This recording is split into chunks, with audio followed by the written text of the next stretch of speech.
প্রিয় দেশবাসী, আসসালামু আলাইকুম। আশা করি সবাই ভালো আছেন।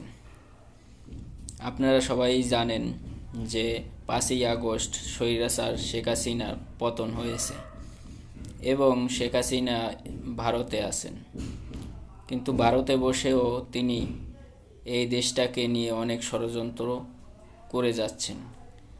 আপনারা সবাই এক হয়ে এই ষড়যন্ত্র মোকাবেলা করতে হবে।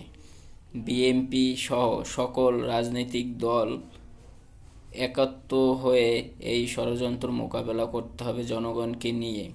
তাই আপনারা যার যার জায়গা থেকে সচেতন থাকুন এবং সচেতন রাখুন। আর প্রতিটা মানুষকে বলি, ধৈর্য ধরেন এবং সামনে আশা করি ভালো জিনিসই হবে। দোয়া করবেন।